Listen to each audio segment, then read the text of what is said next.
Can you talk us through the impact the lawsuits over intellectual property and competitors copying your toy designs has had on your business? When I got into toys, I had no idea how rife the copying was. You bring out a successful product and it's copied in a matter of months and brought into the marketplace. And because I come from different industries previously and hadn't experienced the audacity, the sheer volume of copycats and what they could do, I was unprepared.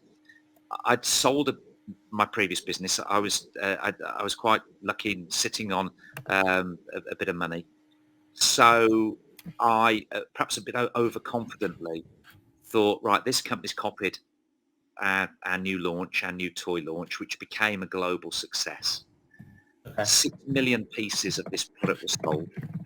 We sold 2 million of them. So it's our invention. So 2/3 of the business was done by others. So I said, right, I've got a bit of money. I'm going to sue these people. So I started issuing cease and desists, a legal term, to ask people to stop doing this prior to taking actual litigation against them. And with some people, we issued court proceedings. That took seven years of back and forth. About just over £1 million of my cash on that case. I listened to my lawyers, who seemed very nice, very genuine, had a very good reputation, and told me that at the beginning of the actions, just before I made the final commitment, what they felt my likelihood of winning was, which was over 90%. Right. And also the question I remember asking, I remember where I was standing when I asked the question. I can remember it that vividly. Was how much money do you think I have to spend, and how much money do you think I will get back? And the lesson I learned is that I can't say it's true of all lawyers. I don't know, but most of the lawyers I've dealt with do put their best head on in these situations, but money talks, and they're going to go generally based on two things: yes, your likelihood of winning, and a bit of optimism on what you'll get, what you'll receive back when you get there. Because if they don't, they won't be in work. If they told everybody that you've got a high likelihood of winning, but you're probably not going to get your money back, then they're not going to get the job. So we went with that, and so I turned it around. So I lost a lot of money.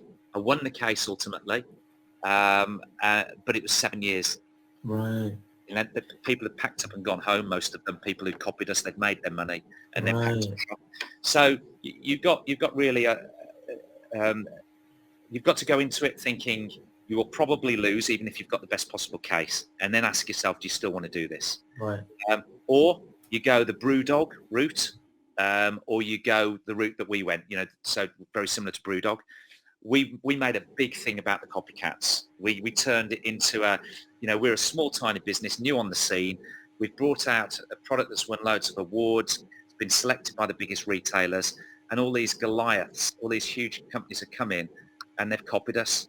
So we played that game of small guy versus big guy, and it won us a lot of support in the industry. So it was a marketing piece. Right. Okay. And that's what we had to write it off to, marketing. Right.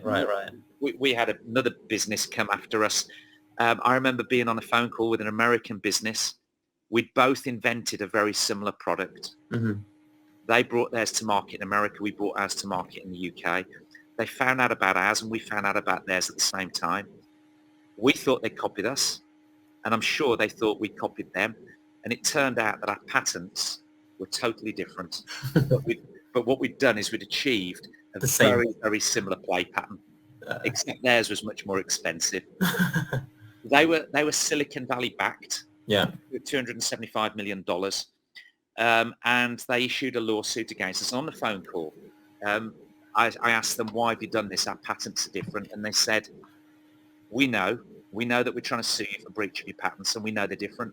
And this was what they call a without prejudice phone call, so it can't be used in a court, so you can say anything you want. And they told us the truth. They said, we will outspend you. We know that you haven't really done anything wrong, and we're sorry for that. But we're a very big company. We've got a lot of backing, and we'll outspend you in court, and we'll make sure that you go bust before you can How infuriating. And that's just pure intimidation. Yeah, it was intimidation. And you'll find that. So you have to be on your guard and be very aware of this type of thing. Well, I hope you don't have to issue too many more cease and desists in the future of your business, Richard. Yeah, we've tried to steer away from them now. You know, once bitten, twice shy.